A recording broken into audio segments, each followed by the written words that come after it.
all humans have this impulse to find meaning in their lives. You can say it's the mystical impulse that wants to connect with the divine.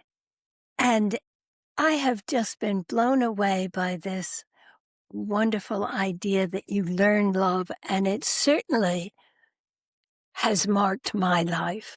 Now, I'm going to boldly proclaim my new book. It's about when you get old, suddenly you understand or begin to understand what loving is about, and you see life so differently. And we don't have any conception of how dearly we are held and loved and beloved. Each one of us has angels who came when we were born, live with us all our lives, watching over us, and will take us when we die.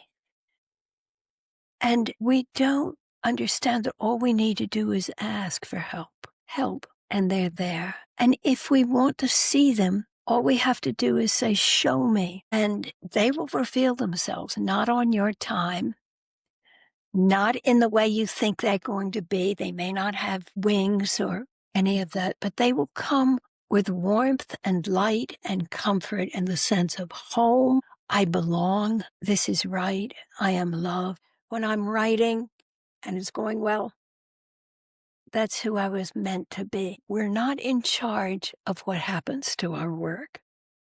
That's God's hand. You do the work. And you do it with the idea of spreading love and knowledge, understanding from an understanding heart, from that kind of wisdom.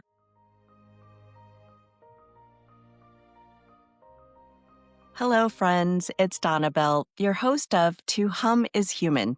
In this podcast, we explore the transformative power of tuning into our intuition and how it can guide us toward expressing our passionate purpose. I'm so grateful you're here. In this episode, From Angels to Aging, Sophy Burnham on Living Fully, we explore the presence of angels, the art of aging with grace, and the ways creativity and awareness can transform an ordinary life into a sacred act of devotion. Because what if growing older isn't about decline, but about awakening to a deeper, more luminous way of being? I'm so honored to introduce my next guest. Sophy Burnham is a visionary author and mystic whose words have shaped the spiritual imagination of millions. Sophy is the author of 17 books, including international bestsellers like A Book of Angels, The Ecstatic Journey, and her newest, The Wonder and Happiness of Being Old, Offerings of Joy, Hope, and New Ways to Perceive Aging. Her work, spanning fiction, nonfiction, plays, poetry, and essays, has been translated into more than 26 languages and featured in the New York Times, the Wall Street Journal, and the New Yorker. A frequent guest on Oprah and Good Morning America, Sophy has spent a lifetime bridging mysticism and the human experience. She's been a curator of new plays at the Kennedy Center, an award-winning playwright, and a seeker who's inspired generations to look beyond the visible to find meaning in intuition, synchronicity, and love that transcends form. Welcome, Sophy. Wow, what an opening. I'd like to know that person. That's you. It's always interesting to hear your whole life. Oh, I know. But when you put it like that, it's not the person who I'm just an ordinary person. I'll say extraordinary. Well, Sophy, your writing has illuminated the unseen for millions, from angels to intuition to the mysteries of aging. What first drew you to explore the spiritual and mystical dimensions of human life? Whoa, I don't know.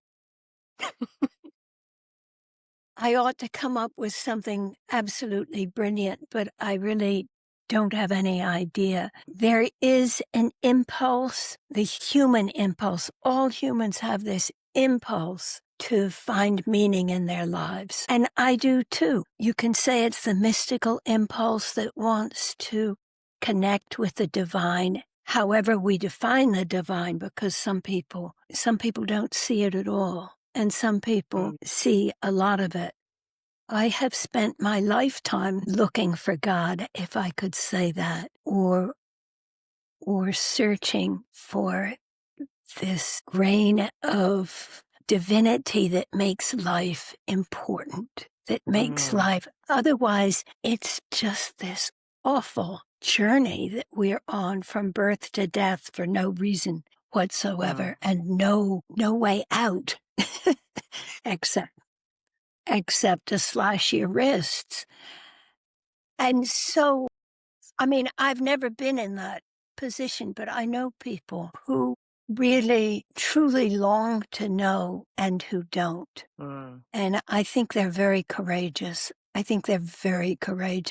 found a wonderful quote the other day by Rilke, and I want to read it to you.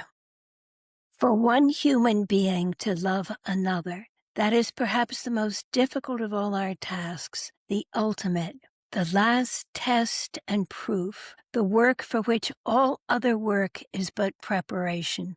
For this reason, young people who are beginners in everything cannot yet know love. They have to learn it. And I have just been blown away by this wonderful idea that you learn love, and it certainly has marked my life. Now I'm going to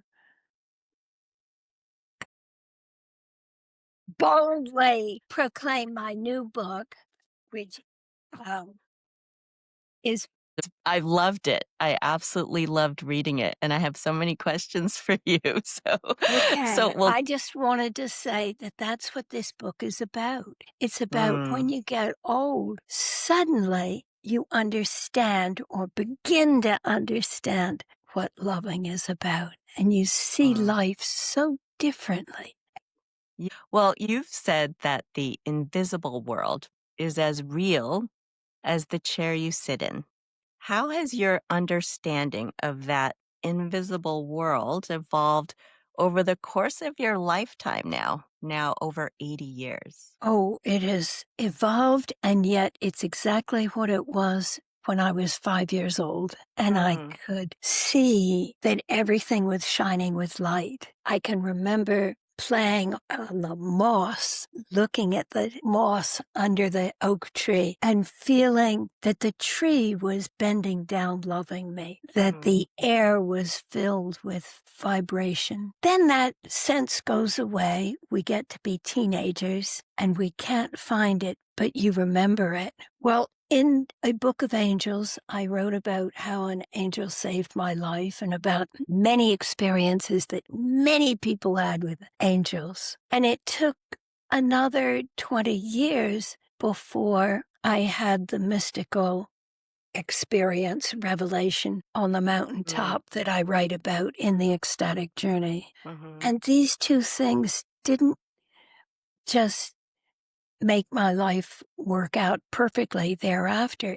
By no means. You're still a human being inside the form of a miraculous, absolutely magical, self-healing organism that we call our body. Amazing. I mean, when you think about it, it's totally amazing. We don't have to think to make our heart beat and our lungs work and our kidneys work. Everything. It's a self-healing organism. And when you cut yourself miraculously, the body heals itself. And that's this miracle that we live inside of. And then outside of us is all the rest of it. It's what we are here to move It's what we're through. here to do.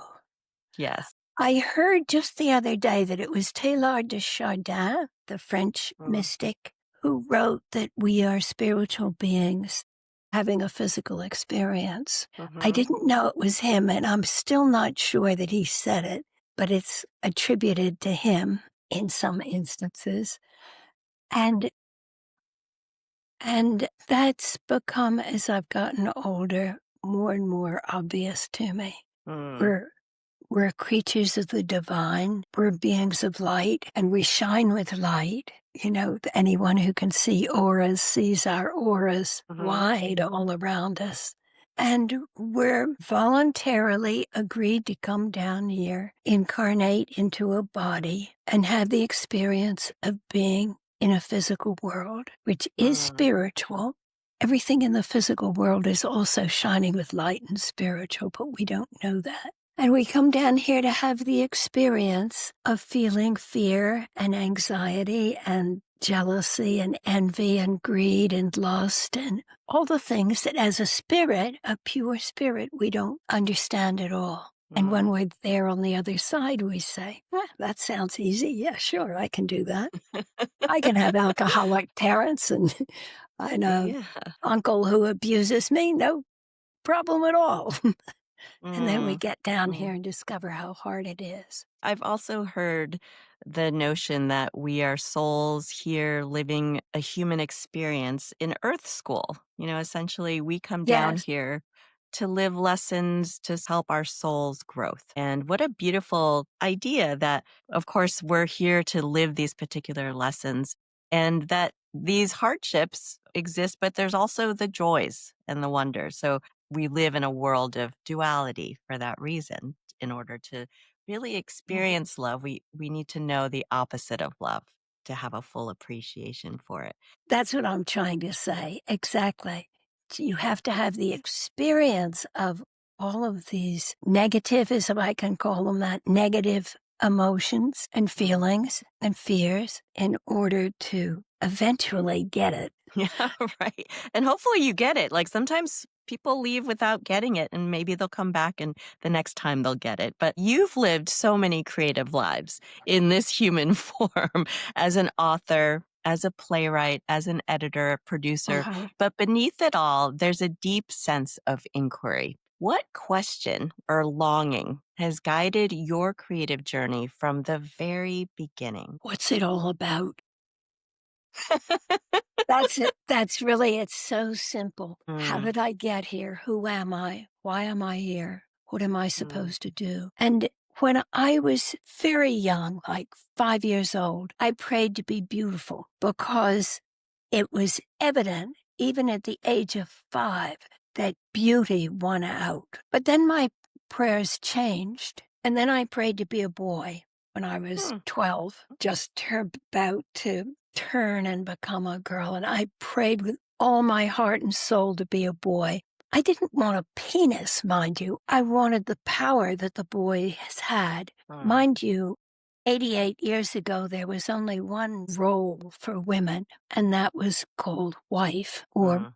housekeeper. And that was the last thing that I wanted to do, was to spend my life vacuuming and cleaning and taking care of a man. Mm. And then I got to be a teenager and my prayer changed, as prayers tend to. And Mhm. I prayed to understand. Understand what? All of it. If I'd gone off to be a physicist, I would have had the same prayer. Mm. Mhm. We live the lives that we're given to live, so I wasn't a physicist. And you weren't a boy, but there's something about owning your own power, I feel, as we get older and Yeah. understanding how to wield that in a particular way. And I look back and I can see what was happening. I look back with such love for that little 5-year-old scared that she was going to be abandoned, whatever, if she's not pretty enough. Mm. We didn't even have television in those days, but it was so obvious. It was in the air around you. And the little girl who wanted to go have adventures and do things. If you get to be old, if you get into your 80s or 90s, if you're lucky enough, there is a deep sense of joy ringing inside of you all the time. Somewhat Mm. different from happiness, because happiness is, oh, if I have a car, I'll be happy. If I have that, I'll be happy. And joy doesn't really come from anything. It's an interior thing. Mm. So I've been Mhm. thinking, for example, about Whistler's mother, the painting, and the Yes. painting, all in grays and blacks and dark greens, shows his mother in profile in a walking chair. Her hands are folded in her lap and nothing is happening. at all.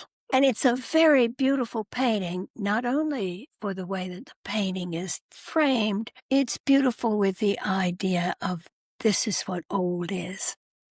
But what we don't see in the painting is that inside she's full of color and she's filled with joy. And in a moment, she's going to come to her feet and say, okay, Jimmy, enough of this. Take off these awful clothes. I've got things to do. Let's get on. You go paint. I've got stuff to do. I love that. I mean, in essence, he was really painting the portrait of his mother with such reverence and giving her a certain air about her, right? He really Yes, but loved it's her, what but we think. We think it's what that's we what old think. age is. And I'm telling you, no, it's not. It's still a great adventure if you're aware, but it requires several things. Are you aware? Are you watching yourself? I know people who are in their 60s or 70s and do nothing but complain because that's where they are. You can't criticize them, really. Your heart goes out to them because there's so much to be grateful for and so much to adore. It's Yes. about adoring and loving. Well, we're talking about your latest book, The Wonder and Happiness of Being Old. And I love the title. It's such a luminous title, full of acceptance and joy. But what I found interesting is that the first chapter in part one is titled, I Hate Old Age. So can you tell us a little bit about that? Because I was like, oh, I'm going to read this lovely sort of revelatory, but when the first chapter hit, it's like, oh, she's being real here. So could you tell us what inspired you to write this reflection on aging at this time in your life? Well, I've always been afraid of my age. I remember when I was going to hit 30, I was 29, about to hit 30. I was filled with shame. It was just awful to add another year. Now, in my secret heart, I think I'm millions of years old. But in this body, I am deeply ashamed of being older than I'm allowed to be. And I don't know what that means. When I was 50, I did not celebrate my 50th birthday. I was ashamed of it. I finally celebrated to a very few close female friends when I was 55, saying that I was 50. I knocked out 5 years. And it's really only when I hit my 80s that I started to admit my age. I can remember a friend once saying, I'm 42 years old. And I thought, why in the world would anybody tell her age? And it's because our culture exalts the airbrushed 18-year-old idol.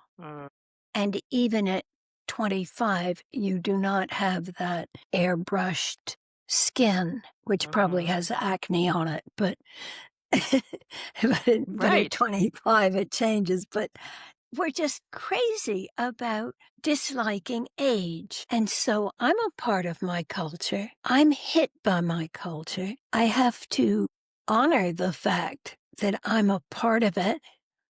And therefore, I hate old age. I hate the image of old age. I hate someone saying, "Oh, now you're crone." Yeah, you can be the wise woman crone. I don't want to be the wise woman. I want to be the young, sexy, vibrant, delightful, joyful, sexy girl. And who Or says you woman. can't Or be? woman. Who says you can't be at this point? No, my inner voice says it. My inner voice says it. Yes. I fell in love when I was 82 with a man who was 22 years younger. So he was Wow. 60. I could not overcome my own feelings of how inappropriate it is to be in love with a much, much younger man. We had a wonderful, wonderful time for 2 years, and then it broke up. And part of the reason that it broke up was my own ageism. And when you read The Wonder and Happiness of Being Old, you realize a lot of it is about ageism. Well, you ask the question in your book, is being old a projection or a perception? So Yeah. what is it for you? For me, it's a perception. I have reached the point now where I stand on a plateau, proud to be my age, expecting to live a bit longer, 10 or 12 years, but not longer than that. Every moment of my 10 years, I want to live with awareness and lap it up. Yeah. I just want to eat it up. So I don't have time now for resentments. I don't have time for fear, although I will say that every morning I read the paper and I am filled with rage. I have all of the emotions still. I'm Mm, filled with rage, and then I have to remind myself, it's okay.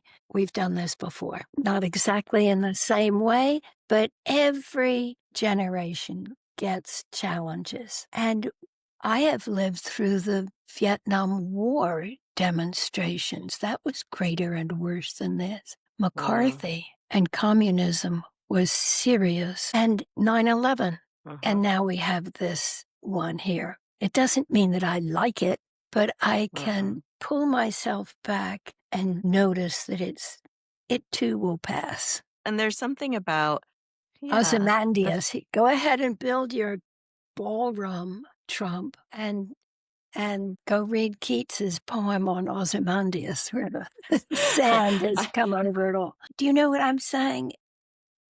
And having this stretch of history that I can look back on makes a huge difference. mm, Different from when I'm 16 or something. well, and I imagine too that because you've seen so much transformation over a long period of time, that you can see the wave of how things come up and get chaotic and sort of at And its peak, die but down. knowing that you can come out of it in a different Yeah. way. And that is life, right? It is waves of experience. Now, we often treat aging as a decline rather than a deepening. Yes. How do you think we can shift that narrative so to see aging as a form of awakening rather than diminishment? I don't know. Because you know Mm, what? We live in this capitalistic society in which buying things or selling things are the important thing, and accumulating money is the important thing. Older people have enough, usually, of expendable things. By the time you get into your 80s, you've accumulated so much stuff that you're simplifying your life. Well, capitalism is not interested in the simplification. It's interested in more. Buy more, have more, boast of more, show more, display yourself more. It's all about a hunger in the heart that they mm, think that if you just feed on more, you're going to fill yourself up. And I'm going to use the word enlightened. mhm, It doesn't always happen at any particular age, but when you're enlightened, you suddenly realize that that is not what makes you happy. Now, I mm, have to say that I'm writing this book from the point of view of a very privileged woman. First, I'm white, I'm American, I have enough to live on. Bernie Sanders says that 20% of Americans, seniors, live on $15,000 a year. You mm, can't live on 15,000. That means they're living in poverty. mm, I'm so aware of the gifts that have been given to me, Donnabelle, mhm, and to other people who don't seem to be as aware of it. Could have been born to a different family. I could have been born in Mississippi, where the health care is so bad that it's equal to Mali in Africa. It is mm, the equal. Mississippi, a state of the Union of the United States, is on a par with the worst country in the world. And that is appalling. it That is. you could die from an abscessed tooth. You could die from, I don't know, all the rest of it.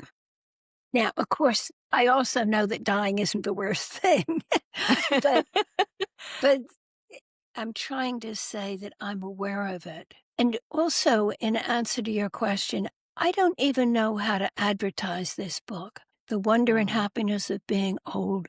We're in the midst of political chaos, and does anybody care that as you get old, you have a deep awareness and joy? I think it's sort of incidental.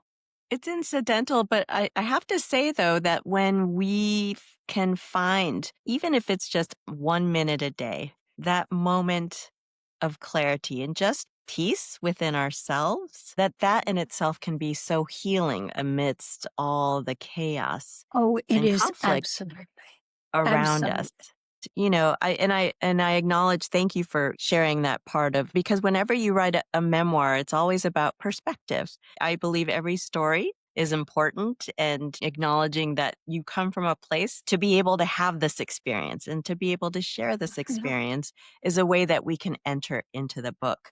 Now, I would love, actually, if you don't mind, for us to go back to the Book of Angels, because it I love sparked it sparked a global fascination with celestial beings and the idea of divine intervention. When you first wrote it, did you have any sense of the cultural wave it would create? I wrote that book for myself. I wrote Mm, that book because I didn't understand. And when you write a book, it's always about a problem you don't understand. So I wrote it for my children, perhaps, if they one day would be interested, and certainly for myself. And what I was doing was saying, okay, look, here is this world I live in. I'm, 43 or something at the time. And I grew up with the scientific, rational, logical way that the world worked. And it didn't work that way. All of these magical, mysterious things are happening all the time. And I didn't understand them. So I thought, well, I'll just write down each story and put them like pearls on a necklace. And when I get to the end of the book, then I'll know what it's about. And so that's how I wrote this book for myself to understand. And when I finished it, I thought, whoa, this book is really good. You know, when you mhm, write something good, you know, when you write something that's just ordinary, and you know, when you write something that's not good enough. mhm. So I thought this book is really exceptional, and I couldn't sell it. I'd sent it to my agent. I don't think he ever sent it out to anyone. Didn't have a clue what to do with a book about angels. Mm. And then I had another of those experiences. I woke up one day and I realized that I had written 6 books in 8 years, Oh my goodness. of which A Book of Angels was one. And I hadn't had any of them published. Nobody wanted anything that I had written. And Mm, I took myself to the National Cathedral in Washington, where I was living. And they had a beautiful little chapel of the Church of the Good Shepherd, the Chapel of the Good Shepherd. Tiny little place that was open all night for anyone who wanted to pray in the middle of the night. And I went up there and I did not sit down in the pew and pray. I threw myself on the floor, stretched out. With the tears pouring down my face, I poured out my heart to God that I had worked with all my heart and mind and soul, and I had failed. And when I went home to God, when I went home after this life, I would have to say that I'd had this task and I didn't succeed in it. And mm, just then I heard these footsteps coming along, and I got up and wiped my eyes away and pretended everything was all right. And this woman came in who was just lovely. She was not an angel. I saw her once. I met her once later to say that she was a real human being. But she said that she had been in bed and she had woken up out of sleep with a great desire to go to the Chapel of the Good Shepherd, and she had gotten dressed and gotten in the car and driven down. And the two of us were in long conversation. She was an artist, and she reminded me that it's not my business what happens to the work that I produce. mm. That's God's business. My job is to work with all my mind and heart and just let go of it. The artist can only do the work and not Mhm. expect anything from it. So I went away greatly relieved, thinking, oh, I'll get a job like normal people. I won't be a writer anymore. Discovered I was totally unemployable. And anyway, that was the year that I sold more work and made more money than I'd made in the 8 years previous. And Wow. then I met an agent who came from New York to Washington. I met her. She said, I can sell this book for you. Then she went back to New York. She didn't like Washington as a place to work. So she came down in order to meet me. She sold my book. And after that, the other books are lined up like trains in the station, Wow. ready to go out. And that's when I realized how important letting go is. As long as we're grasping and holding on, we're Mhm. preventing the desire of our hearts to come to us. We have to Mm. open our hands and allow whatever it is to come. And look what happened. You sold And look what millions of millions. copies, I know.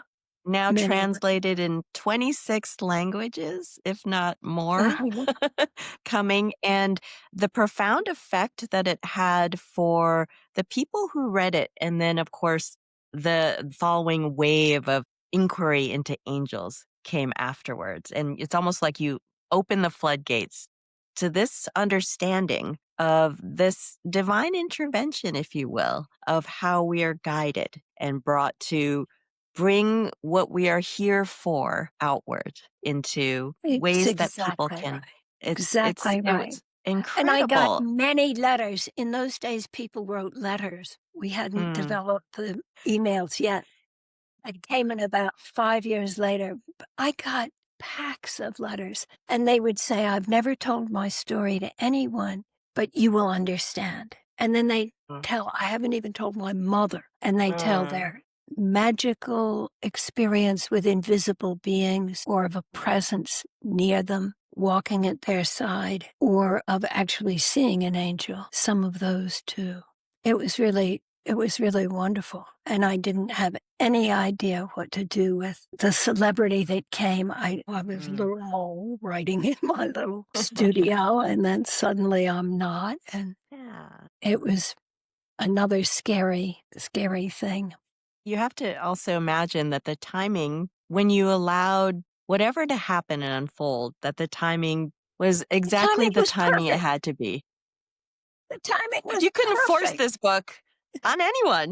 No one wanted to take it until this one Yeah. person really took it. And then it just, everything sort of followed afterwards. But it was because the timing was right. The ti- And if it had been published 5 years earlier, it would have just Hmm, fallen into the black hole of many books being published. hmm.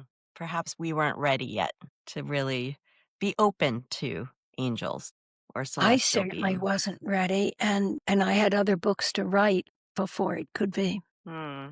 Well, what do you believe angels are inviting us to remember about ourselves now? That we are loved beyond our wildest dreams. We don't have any conception of how dearly we are held and loved and beloved, and that they have been with us. Each one of us has angels who came when we were born, live with us all our lives, watching over us, and will take us when we die. Mm, And we don't understand that all we need to do is ask for help, and mm, they're there. And if we want to see them, all we have to do is say, show me. And then mm, we must mean it. It can't just be out of our head, show me, but from the heart, show me. mm, And they will reveal themselves, not on your time, not in the way you think they're going to be. They may not have wings or any mhm, of that, but they will come with warmth and light and comfort and the sense of home.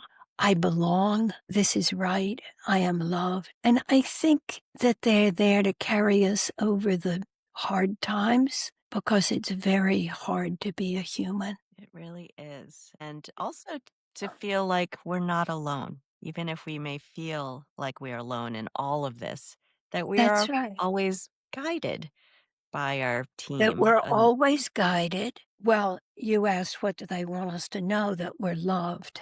And mm, yes, in addition to that, they're always guided. But we have something to do about that too. We have mhm, to agree to be guided. And that means letting go. We have to either put ourselves in a position where we can be guided, and we can also, with our prayers, give up. I'm yours, God. Do with me as you will. I belong to you. I accept that I am nothing. If you see me walking along the street, you will, let me just see if I can get my hands in this picture. If you see me walking along on the street, you'll see me sometimes doing this. Hmm. Oh. I'm letting go. Yes, Oh, letting go. And that nice. that is a big help to me Mm. because I'm a human being. I don't know everything. I'm just an ordinary person who happens to be able to see angels all the time. and and sees light. I, like you, I am a psychic and a medium, and Mhm. often you probably see this too. Often I see angels around the person that I'm giving a reading to, Yeah, and just it's a as I beautiful light. often, but don't always see a spirit come to talk to them. It's just when we are open to the wonder. Yeah. It doesn't happen all the time. People have this idea if they have a reading with me, the husband who died is going to come through. Well, only if he wants to. No. Yeah. Right. Yeah. And whoever does come is really for their highest good. It's really for their best intention of whatever healing they need at that time. And we have Yes. to let go what that's supposed to be, And right? I've discovered often they don't come when I'm giving a reading because they're with the person all the time Right. and the person Right. can't see them. So, very Yeah. interesting things anyway. It is. Well, Sophie, you write about joy and wonder as radical acts. What practices or ways of seeing help you sustain that wonder each day? Oh, I don't. I don't. I'm a human being and I don't. Oh, it comes in waves Mm-hmm. because if we lose it, we know we've lost something and I have to get it back. If it were Mm. there all the time, it would be boring. Well, If I had it right. all the time, Yeah. I have learned how to turn it on and off, a little switch, Mm-hmm. and I can turn it on and off. Sometimes it just comes by itself. The other night, I woke up at about 3 at night and I was just filled with joy. I just woke up Mm. just joy, but you can't keep it. Yeah. When I woke up in the morning, I didn't have that joy there, but I have the memory of it. Mm. And maybe that's enough. Well, you know it's possible. You know it's possible, And perhaps you not know always. something else. You know what keeps you from it. You know Mm-hmm. what encourages it. And what keeps you from it is fear, resentment, hatred, violence, all the things that our political world is offering to us at every moment. Those things are antithetical to the human being Mm. finding happiness. It's absolutely fascinating that everything that's going on is not about making us better human beings or making us better happiness. Mm. Having ICE come, having masked men on the street pick up people, throw them into vans, and put them in prison does not make other people happy. Those who I see know. it are confused at the best, Mm-hmm. horrified at the worst. And motivated, hopefully, after that to really To find a pray way. for the members of ICE, pray for ICE. How could they Mm. feel? I mean, these are human beings. What do they feel Mm. like when they have been paid $50,000 to agree to come and do this dreadful work? But what is happening to their souls? And pray for the victims, of course. Mm. Pray for the people who are perpetuating it. Pray that people understand that love is the only thing. It's Mm. what Christ was talking about. And the Christian nationalists, where did they lose their sight of Christ? Mm. It's so sad. Which brings me to the demonic. Oh, we wanna go there, Sophie? No, I don't want to go there, but I do say that I think that it's a piece of something. We're being Mm. asked to fight it. You said it. Yes. We have to fight Yes. it, Right. And and you have to be aware of it. to hopefully bring more light to it. I think that is when we are in these moments of the shadows, in the darker parts of humanity, it's a way of understanding that in order to appreciate the light, we must experience some of that darkness, but within ourselves, then Oh, encourage more light to come in to I whatever just we're love feeling. you, Donnabelle. That's exactly it. Oh my goodness. Yes. This is what I feel and what I believe. And as another fellow human existing in this world, is how do we stay present to whatever's happening and to be empathic and compassionate to all aspects of whatever is occurring? That's our work. Yeah. That here is our work. Going back to your writing and your whole creative process, because I feel like creativity in itself is an act, radical act within these times to continue to find meaning and ways to express meaning through words or art. Now, you've published 17 books and written plays and explored so many genres. How has your own creative process changed as you've evolved, both as an artist and as a soul? Well, first of all, things came to me asking how do they wanted to be presented. I'm a children's book. I'm a play. I'm a novel. There wasn't any way of changing it. So you start, oh, well, I've never written a play before. Okay, we're writing a play. And then it's coming through me. When I'm in the zone, I do not know anything that's happening around me. Truly feel afterwards, I look at what I've written and I think, God, how could I say that? I don't even know that. So I think I go into a space where I'm being used. Now, there's a lot of rewriting. They are not very good writers always. Right. So it's That's where the human comes in. Right. But somehow there have been things that I've written or tried to write that never worked, that didn't Mm, work at all, and you throw them away. It's really interesting. No matter how much I tried to work on it, it did not work. mm. So there are things that don't succeed. One thing that I've learned to do now is give myself a lot of space. I do not sit down and write every day. I do not write the same number of words every day. I do not do morning pages as Julia Childs asks. But I think taking a walk, a mile a page, as I say, is very important. There's something about movement that makes my brain work. And also, as I've gotten older, I don't ask as much of myself. So right now, I'm not writing anything. I'm promoting a book. I'm giving interviews. I'm talking to wonderful people like you that I get to meet. And this is what that time is about. And at another point, I'm sure there'll be another book in me, and I'll find myself going inside, putting the walls around it, keep out all my friends and devote myself to a book and then come out of it again and want to be with people. But this understanding of how it works has been very helpful. Well, I'm encouraged to know that you don't write every day because people like us who aren't authors have this grand idea that all the authors in the world are writing fastidiously I every day for hours. absolutely. I know it's not no. And Mm. moreover, I write and then the spigot turns off and that's all that I'm allowed to write that day. And And to be okay with that. yeah, absolutely, because anything I write after that is no good and a lot of work, so I Mm. don't do that. It was generally about 5 pages at a Mm. time. I Mm. write by hand, and then I Oh. put it into the computer.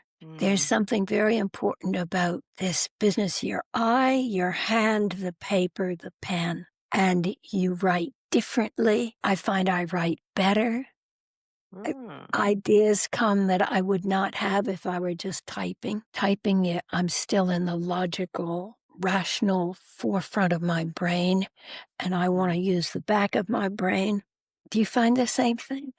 Yeah, I feel like it's almost drawing, or even if you could say, because I feel like every person, when they're doing a creative act, is actually channeling. And in some ways, I feel like when we're writing, it's almost like automatic drawing, automatic writing, where you have this sort of eye, hand, and then immediacy in which things Yeah. flow. And it's beautiful when it happens. It doesn't happen always, but when it does happen, it's just like you have this sense of no time. Yeah. You're in this Yeah. beautiful space of flow and creativity. And that's what we all try to strive for. And I think the fleeting aspect of it makes you want to write more. So that's, if we did it every day, it would be boring, right? Yes, exactly. But that's when I feel most myself. That's Mm, when I'm writing and it's going well, that's who I was meant to be. yes, yes. Now, in your new book, The Wonder and Happiness of Being Old, you write letters to your future self. Now, if you could speak to your younger self, the version of you just beginning to write, what wisdom would you offer her now? My younger self who is just being groomed to write. Mm-hmm. Well, I did when I was 84 write a letter to my future self, who turned out to be a letter to my younger selves. I didn't want to write about my future. And so I did write to my younger selves. And what I wrote to them and what I would write to anyone who is starting out to create, to be a creative artist, is encouragement. Go for it. Mm, Be easy with yeah. yourself, especially be easy with yourself. Don't expect too much. You're learning. Mm-hmm. And it's back to this quote of Rilke's that young people who are just at the beginning don't know yet. And I would not tell them that it was all going to be successful. I don't think so, because not knowing whether it's successful or not is a part of the game Mm-hmm. It and makes is. you work harder. And and also it's part of that understanding we're not in charge of what happens to our work. Mm, That's God's hand. You do the work and you do it with the idea of spreading love and knowledge, understanding from an understanding heart, from what Solomon was asked for. I want to have an understanding heart, mm, from that kind of wisdom. If you're writing to make money, you're a genre writer, and good for you. Go and do it. I myself have a higher standard, but I don't expect it to be the standard for anyone. And I read with great joy mysteries and love stories. Absolutely. As well as literature. mm-hmm. I mix it all up. You I mix it all up. read a lot. But it's a work of heroism to write something or to create a painting. I believe it. Write a piece of music, anything where you're so vulnerable because if you're coming from the heart, you're opening yourself up. Yes, exactly. Yes. And if you're truly writing from the heart, you're stripping the skin off your breast, Mm-hmm. you're absolutely exposed. So I would just be pouring love onto the people who are doing it. Now, I have something to say about the letters that I wrote. I wrote a letter every 21 years. Mm-hmm. So my first letter was at age 21, written to me when I was 42. And then before opening that letter, I wrote from 21, I wrote a letter to myself to be opened at 63 and so on, and Mm-hmm. 84. So one day, a couple of years ago, I was telling my grandchild about this, and he said, "Oh, that's a great idea, but 21 is too long." He was 9. That's great. He said, maybe 5 years. I said, "Well, whatever." That's But a great. little bit ago, just this year, I discovered that ever since then, he's been writing letters to himself. So he wrote a letter to himself when he was 10 years old, which was a few months after the 9-year-old. And now he's 16, but he wrote a letter when he was 15. So can you Wow. imagine? He's going to have this extraordinary volume of his life every Mm, 5 years and have the sense looking back, what was it like when I was 10? What was it like when I was 15? And also to see each period of life is so different. Old age is a period of life, and I don't know when it begins, and I guess it ends with death, but I don't know when it begins. Mm. AA says it begins at 50, but Oh, no. I don't. I don't subscribe to that. That's too soon. That's too soon. Well, you'll get the magazine when you're 50. I already have. Oh. I'm And yes, definitely and in you that think, club. "That's way too soon, I'm nowhere close to old yet." But anyway, what I was saying is writing a letter to your future self is really, really powerful thing to do. And write a Mm. letter to your younger self is equally powerful. Well, for those who may doubt, because this is To Hum is Human, sort of looking in and really tuning into our intuition, what would you say to those who doubt their inner knowing? Or how can they begin to recognize and trust this quiet voice in their everyday lives? Well, first of all, everybody has an inner voice. Everybody Hmm. has intuition. Men call it hunch or gut feeling. They don't Hmm. like to use the word intuition. Women would use the word intuition. They certainly don't like to say that it's coming from somewhere else because they like to know that they've done it themselves. I recognize that. I honor that in them. Okay, you've got it. But you've got this gut, and every CEO, every impressive man that I've ever met has known that he has hunches and he Hmm. trusts them. And sometimes they come with a hair rising on your neck or on your arms, or your stomach twists, or your heart contracts. There's a physical sensation for your hunch. After you have ignored it a couple of times, almost everyone begins to listen. We all say, "Oh, I knew I shouldn't have gone down that path, and I didn't listen. I didn't listen." Yes. We know about it. Our Hmm. very language takes into account intuition. But it's only by our mistakes that we learn that we have to listen. And the mistakes show us that next time I'll listen better. Next time I'll do better. Yes. Yes. And we all And have it. We all just have to listen. everybody has it. Everybody has it. I think that babies have it. We know that animals have it. Earthworms Yes. have a Yes. precognition of 1 second. Mm, wow. I know. I And know. plants even. I've heard plants can tell when we're around, when On they plants. plants, natural world, definitely Yeah.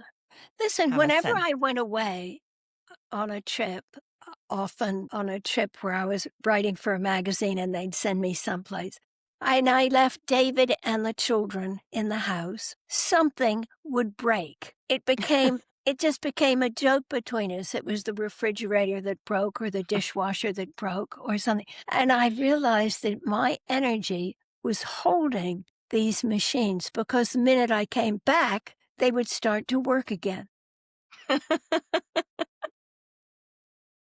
I know a woman in England, she worked for the BBC, and whenever she went into the broadcasting for the television things, the whole thing would blow up. She Oh was my not goodness. allowed to go in certain energy fields, if I can put it that way.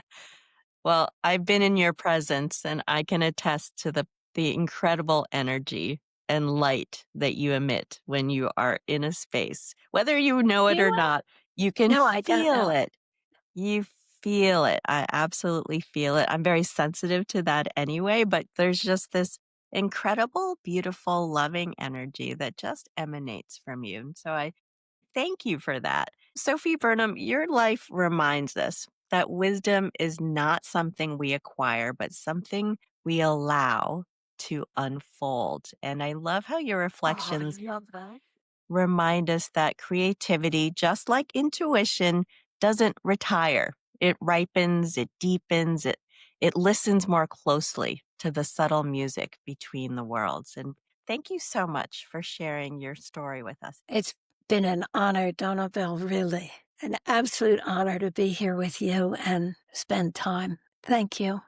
Thank you. Thanks for being here. I hope something from today's conversation stayed with you or gave you a new way to look at things. That awareness, that pause, that's where things start to shift. If you enjoyed this episode, please subscribe, leave a review, or share it with someone who might need it. You can learn more about my work and what's coming up at sonorouslight.com, and you can follow me on Instagram at @tohumishuman. Until next time, keep humming.